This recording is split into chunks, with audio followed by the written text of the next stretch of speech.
Pessoal, então vamos lá, eu convido vocês a abrirem a palavra de Deus no segundo livro dos Reis, capítulo número 5, versículos de 1 a 19.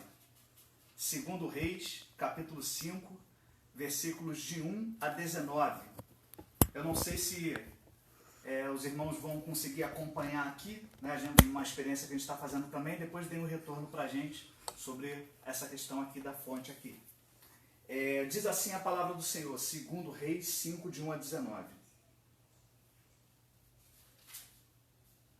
Naamã, o comandante do exército da Síria, era muito respeitado e estimado pelo rei do seu país, porque por meio de Naamã, o Senhor Deus tinha dado a vitória ao exército dos sírios. Ele era um soldado valente, mas sofria de uma terrível doença de pele.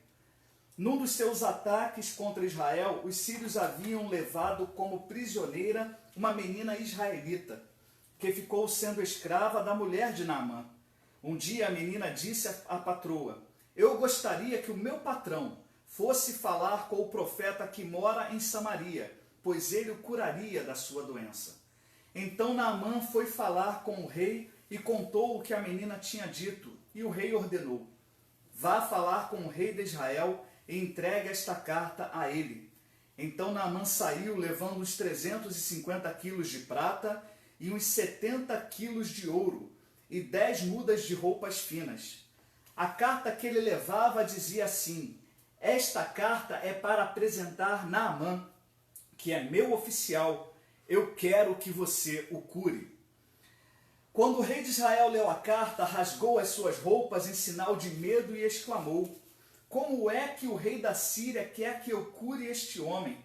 Será que ele pensa que eu sou Deus e que tenho o poder de dar a vida e de tirá-la? Ele está querendo briga." O profeta Eliseu soube do que havia acontecido e mandou dizer ao rei: "Por que o Senhor está tão preocupado? Mande que esse homem venha falar comigo, e eu mostrarei a ele que há um profeta em Israel."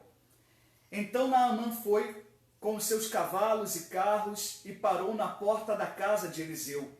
E Eliseu mandou que um empregado saísse e dissesse a ele que fosse se lavar 7 vezes no Rio Jordão, pois assim ficaria completamente curado da sua doença.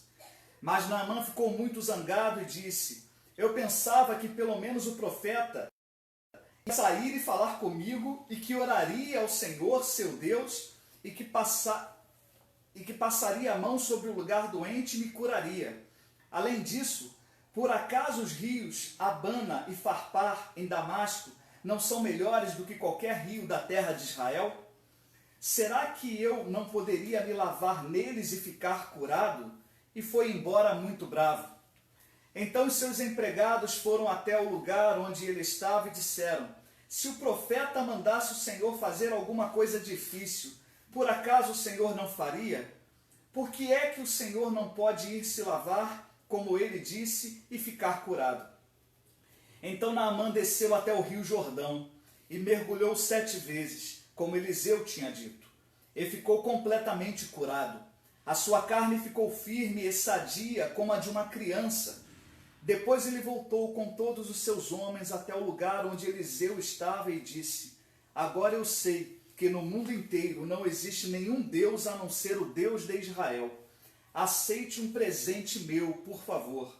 Eliseu respondeu: "Juro pelo Senhor, o Deus vivo, a quem sirvo, que não aceitarei nenhum presente."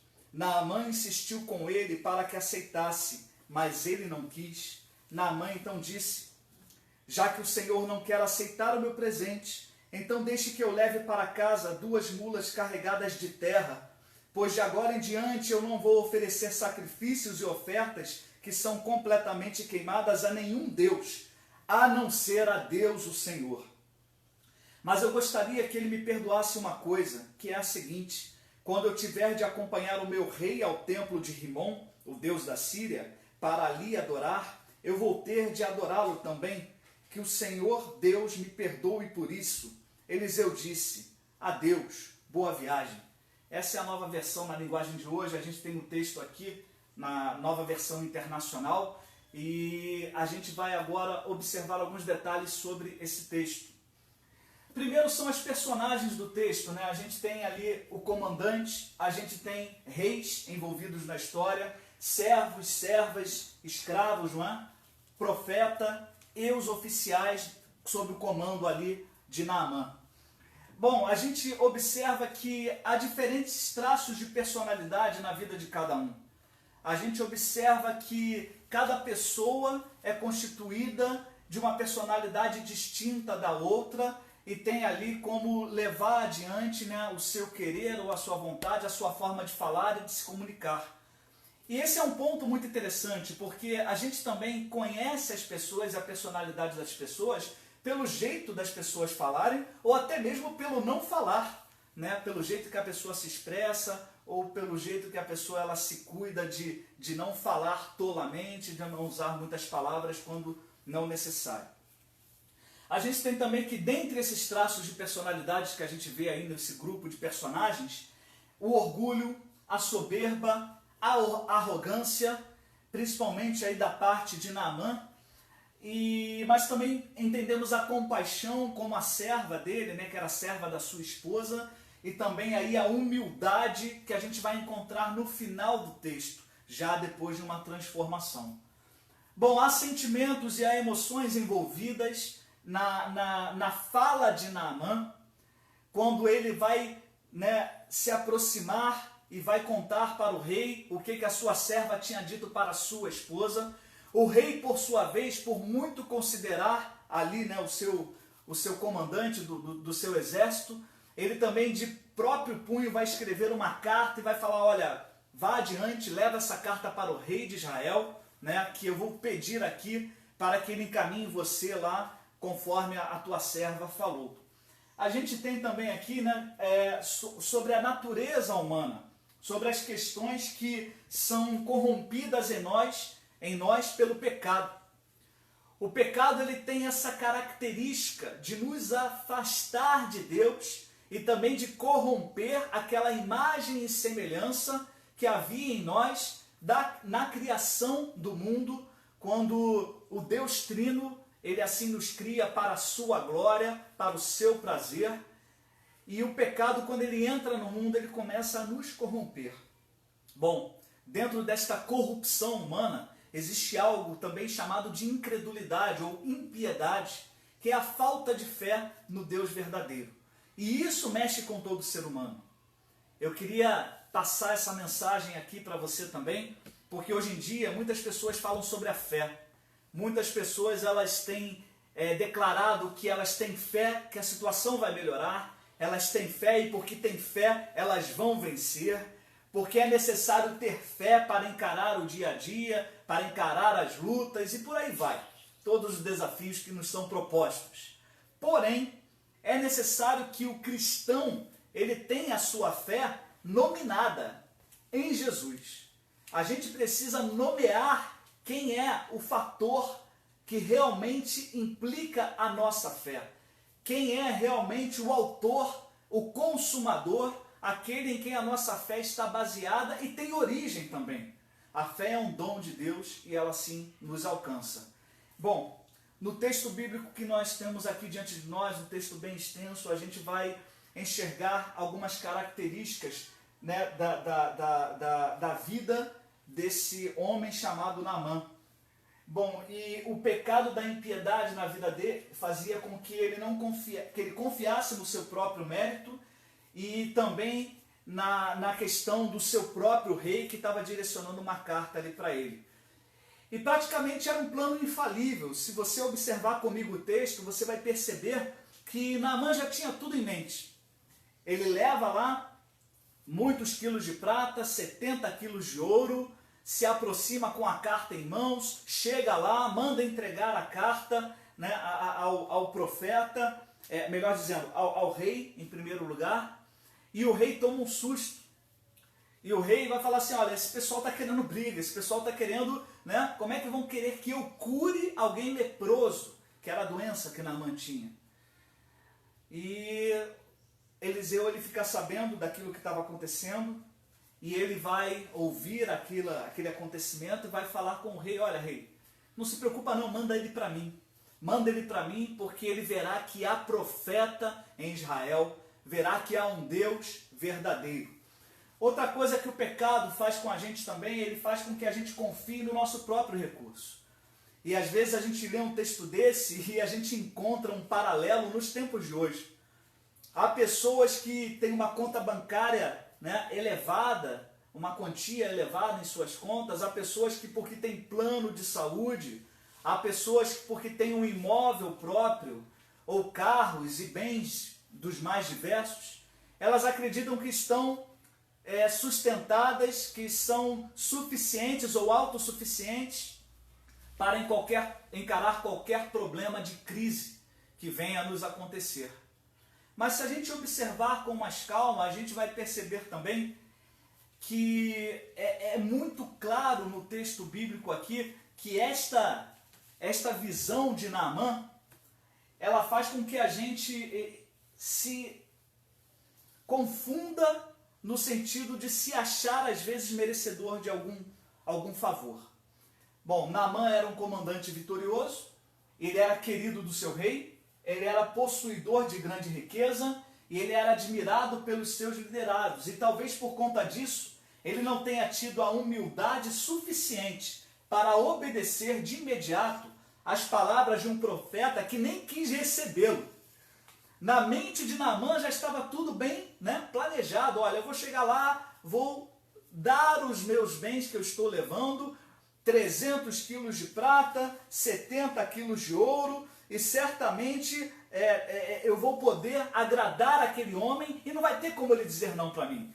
Quem é que vai recusar 350 quilos de prata, 70 quilos de ouro, mais 10 vestes finas, né, roupa da melhor qualidade? Né? Bom, quem vai recusar isso? Naamã estava confiando em si próprio. A palavra de Deus ela nos alerta sobre isso. Tem um versículo que às vezes é colocado fora de contexto, que nos diz que maldito é o homem que confia no homem. E as pessoas acham que nós não devemos confiar em outro ser humano. Mas o texto não fala isso. O texto fala sobre a confiança no próprio homem. Sobre eu achar, ou sobre você achar que basta mesmo aquilo que você tem, ou o jeito que você é, a sua inteligência, o seu estudo, a sua intelectualidade, para conseguir dar solução a qualquer que seja o problema, ou traçar o melhor planejamento estratégico para ir adiante e vencer a crise. Bom, na vida de Naamã, isso estava impactando negativamente ele. Os oficiais de Naamã, eles precisaram dar um choque de realidade em Naamã, e está lá no versículo 13, eu quero ler novamente aqui na versão, na linguagem de hoje. Os seus empregados foram até o lugar onde ele estava e disseram: se o profeta mandasse o Senhor fazer alguma coisa difícil, por acaso o Senhor não faria?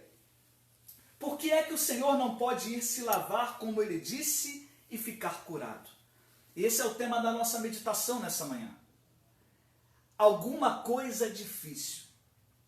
Eu não sei o que pode ser alguma coisa difícil, algo que você pense que, olha, eu estou fazendo, eu estou labutando, eu estou me dedicando, eu estou abrindo mão de mim, estou fazendo coisas muito difíceis. E às vezes porque a gente faz algo muito difícil, a gente se acha merecedor. Mas aqui no caso do texto, nem algo difícil foi pedido a Naamã. Mas aquele ato de mergulhar 7 vezes num rio que não era da sua terra, para ele significava sim uma coisa difícil, porque mexia não com o seu aspecto físico, mas mexia com o seu intelecto, mexia com a sua mente, mexia com a sua impressão daquilo que é certo e do que é errado. Ele considerava a terra dele melhor, ele considerava os rios dele, ou os rios da terra dele, lá da Síria, melhor do que os rios de Israel. E é por isso que ele vai questionar: por que ele não me mandou me lavar lá, né, nos rios da Síria? Por que é que eu tenho que vir até aqui para tomar esse banho? É porque o Senhor Deus ele não queria lavar somente o corpo de Naamã. Deus estava trabalhando na alma de Naamã. Deus estava proporcionando não só a cura física através da palavra do profeta, mas também a cura espiritual, que é conhecida por nós como conversão. Nesses tempos em que nós estamos em casa, nesses momentos em que nós nos aproximamos da palavra do Senhor, iluminados pelo Espírito Santo, Não há como a gente não ser levado a um processo de conversão diária, onde o Senhor vem nos mostrar aquilo que ainda precisamos mudar, ou a santidade que precisamos buscar com mais ênfase, confiando naquilo que o Senhor também faz por nós, na purificação que vem do alto, mas que também depende das nossas atitudes de afastamento da lepra do pecado. Naamã teve a oportunidade, foi dito a ele, olha, se o servo de Deus, se o profeta tivesse te pedido alguma coisa difícil, você não faria? Por que algo tão fácil você não tem feito? E aquelas palavras ali dos liderados de Naamã, dos seus oficiais daquele exército, encontraram guarida naquele coração e ali começou um processo de conversão, um processo de transformação na vida daquele comandante vitorioso, benquisto na sua nação, mas que ainda não entendia quem era Deus, como funcionava o amor de Deus e o poder de Deus agindo nas nossas vidas. Bom, ele queria comprar a cura do seu próprio corpo, mas o Senhor queria curar também a sua alma. Então a gente observa aqui, que a gente vai observar agora, né, no próximo slide, alguns pontos para a nossa conclusão desse estudo bíblico aqui. Eu não sei se você se lembra o dia da tua conversão. Talvez naquele dia você tenha feito promessas ao Senhor. Quando a gente olha para o texto e a gente vê a conversão de Naamã, a gente vê que ele muda por completo. Aquele homem soberbo, aquele homem com palavras agressivas, aquele homem que confiava em si mesmo e na sua riqueza, ou na carta que o seu rei escrevera, ele vai comparecer perante Eliseu, depois de ter sido lavado, depois de ter sido purificado após os 7 mergulhos lá no rio. Ele vai se aproximar dali de Eliseu e vai ter uma postura humilde. Vejamos aqui, por exemplo, o versículo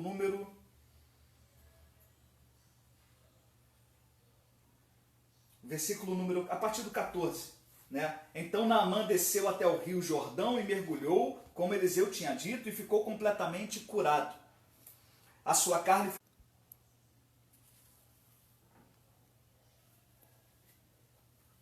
Recapitulando aqui, né, o versículo 14, mostra que Naamã, então, ele desce até o rio Jordão, ele é curado ao mergulhar 7 vezes naquele rio, e agora ele volta com os seus homens até a presença de Eliseu. Aquele Eliseu, aquele profeta que nem quis recebê-lo. Agora ele vai dizer assim a Eliseu, né? Agora eu sei que no mundo inteiro não existe nenhum Deus a não ser o Deus de Israel. E agora ele vai oferecer novamente um presente como forma de gratidão, né? E pede por favor. Percebam a conversão, a transformação que acontece? Ele pede agora por favor. Ele sabe que já está curado, ele sabe que Deus já agiu, ele sabe que o profeta é realmente um homem de Deus, não há outro Deus que não seja o Deus de Israel, e ele quer dar um presente como gratidão. Mas ainda assim Eliseu vai responder no versículo número 16, juro pelo Senhor, o Deus vivo a quem sirvo, que não aceitarei nenhum presente. Naamã insistiu que ele aceitasse, e Eliseu novamente vai dizer que não. E aí Naamã vai dizer, olha, me permita que eu pegue um pouco desta terra e que eu leve lá para a minha nação, porque eu não mais oferecerei, né, nenhuma oferta a não ser ao próprio Deus, o Deus vivo, o Deus de Israel. A gente tem aqui para nós este período de conversão também nas nossas vidas. O que é que você fazia antes e que agora você tem sido mais humilde? Como era a sua palavra antes e que agora tem te levado a atitudes que glorifiquem a Deus? Na nossa aplicação pessoal desse texto, a gente precisa entender que um cristão convertido tem atitudes diferentes, porque agora somos novas criaturas. Naamã se tornou uma nova criatura. Naamã foi tocado pelo poder de Deus. Não foi só a lepra que deixou Naamã. A arrogância, a soberba, a autossuficiência também deixou ele. E é estranho quando a gente vê hoje em dia líderes religiosos ou até pessoas que estão há muito tempo na igreja do Senhor, que ainda agem com arrogância, que ainda agem com soberba, que ainda confiam em si mesmos ou nas suas equipes ou no tamanho da sua igreja, para poder desobedecer ordens civis, a quem o apóstolo Paulo vai nos alertar, inspirado pelo Espírito Santo, que nós devemos obediência às autoridades que são constituídas por Deus sobre as nossas vidas. E também ordens espirituais, quando o próprio profeta João Batista, lá no Evangelho de João, vai nos mostrar que a igreja não pertence a homem algum, mas ela é do Senhor, ela é noiva do Senhor, e nós somos apenas amigos do noivo. O desafio para nós nesse momento é a gente encarar a realidade desta vida terrena com alegria e confiança que o Deus que nos chamou, Ele tem nos transformado diariamente e tem nos dado fome e sede da sua palavra para buscarmos sermos ainda melhores para a glória dEle. E através dEle, por meio dEle, através da sua graça, da sua misericórdia, da ação do Espírito Santo que reina sobre as nossas vidas. Muita gente tem desafiado Deus, tem tentado a Deus da maneira equivocada. Quantos não são aqueles que pegam a palavra do Senhor, e diversas são as promessas e são verdadeiras, mas começam a declará-las como um mantra, começam a recitá-las seguidamente ou até mesmo uma sequência de 10, 20 versículos de cor, como se fosse um exercício de pensamento positivo para que o mal não chegue à casa dele ou não chegue à sua própria vida. Os textos não podem ser tirados de contexto. Nós temos a experiência bíblica que nos mostra homens de Deus que padeceram sofrimento. Nós vemos o apóstolo Paulo relatando lá na sua carta aos Coríntios diversas vezes que ele sofreu naufrágio, foi açoitado, foi preso por conta do amor a Jesus, por conta da pregação do Evangelho, e tudo isso ele passou por momentos de quase morte. Então não importa o que os outros dizem, o que importa é a nossa confiança no Senhor. Nós temos a fé no Jesus Salvador, que nos santificou, que nos transformou e ainda hoje tem completado em nós esta boa obra que ele começou no passado. Por favor, não caia nas armadilhas deste mundo evangélico, que está te dizendo que você é um super-homem ou uma mulher maravilha, no sentido de que, olha, não há perigo para você. O nosso rochedo é o Senhor. Nele colocamos a nossa confiança. Nele depositamos. O nosso rochedo é o Senhor. Então a gente não deve cair nas armadilhas, mesmo que sejam de outras pessoas que dizem crer em Deus, que têm dito, olha, aqui não vai ter problema nenhum, que é tudo tranquilo. Não. Confiamos no Senhor sim, temos fé, Ele é o nosso abrigo, o nosso rochedo, proteção, fortaleza. Mas Ele é o Deus que nos ensina a ser prudentes também. Nós devemos ver o mal e nos afastar. Assim nos ensina, né, o livro dos Provérbios. Mas aquelas pessoas que não são assim, que são mais simples e não têm um entendimento, elas acabam passando adiante e sofrendo mal. O que o Senhor Deus tem para nós durante esse período é um período de grande edificação para a igreja do Senhor. Oportunidade de jejuar. Oportunidade de você olhar para aquela biblioteca que tem crescido aí na sua casa, falar assim, finalmente eu vou ter tempo de ler livros edificantes, que me levam até a presença de Deus, que me ensinam a amar a sua palavra. Finalmente você poder pegar a Bíblia e lê-la de capa a capa, ou lê-la novamente, lê-la numa nova versão. Tudo isto também é um desafio para nós.